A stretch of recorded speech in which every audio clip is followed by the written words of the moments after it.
Nightmares of Stephen Dark, Part 2, The Playground. It happened in October 2012, Brooklyn, New York. I was about 10 years old. I was still the new kid on the block, easy pickings due to my Caribbean accent and unique birthmark on the side of my face, along with some very poor social skills I got from my home life. I only had one friend in that neighborhood at the time. For the sake of the story, I'll call her Abby, who lived like about a block away from me. We went to the same elementary school and had the same classes. My mom even joked often that we'd get married someday. That never happened. Well, yeah, who knows? Um, the rest of the community, aside from Abby, was less than welcoming, so to speak. Especially the older kids in school. Two of which kind of jumped me on my first day there.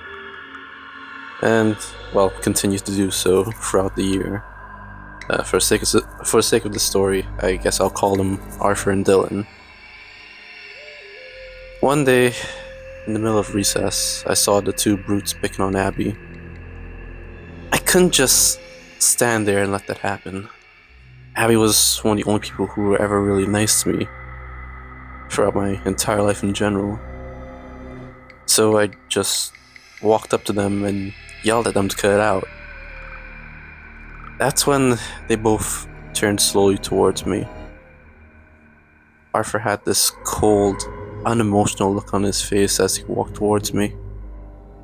The look on his face scared me so badly that I was just frozen with fear. I couldn't move or look away from his face until he stood inches away from me. And before I knew it, I felt a sharp pain in my stomach. I looked down and saw that Arthur stabbed me with a butterfly knife.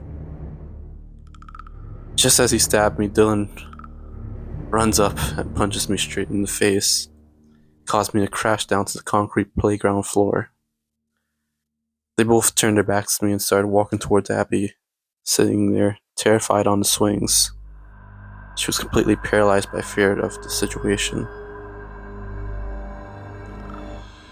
I looked up towards the gray New York sky, asking God why. It's a question I've often asked him too many times in my life.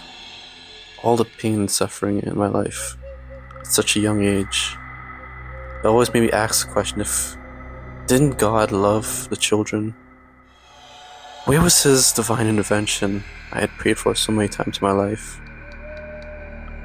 Although at the time I was too young to understand that God refuses to stand in the way of the free will he gave us. He can only watch and expect us to do the right thing. But I didn't do the right thing after this. As I was bleeding in pain, I turned my head to the right, and that's when I saw him. No, not God. I saw the wolf. I saw the Lagahoo. He was leaning down at eye level towards me. He said he'd take care of it, that he'd handle it better.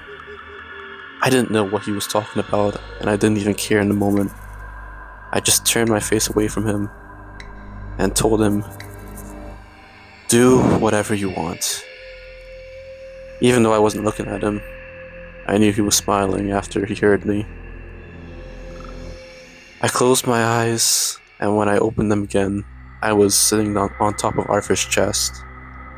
His face looked like it was bashed in with a rock, which I quickly noticed I was holding above my head, ready to strike him again. I quickly dropped it as I saw something to my left. It was Dylan. He was laying on the ground too.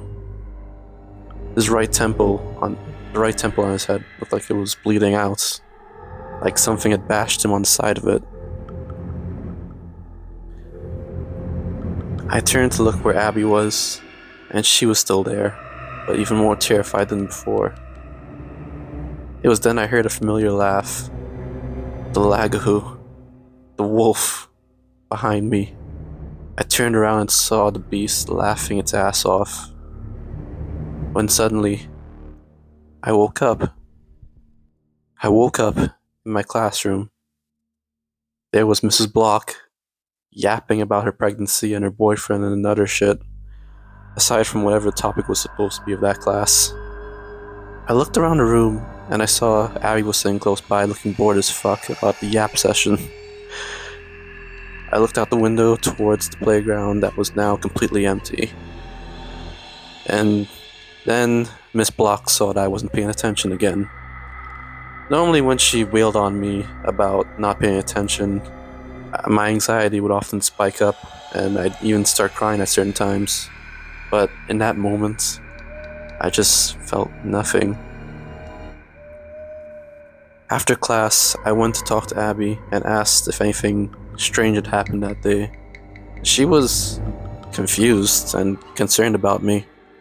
She didn't know what I was talking about.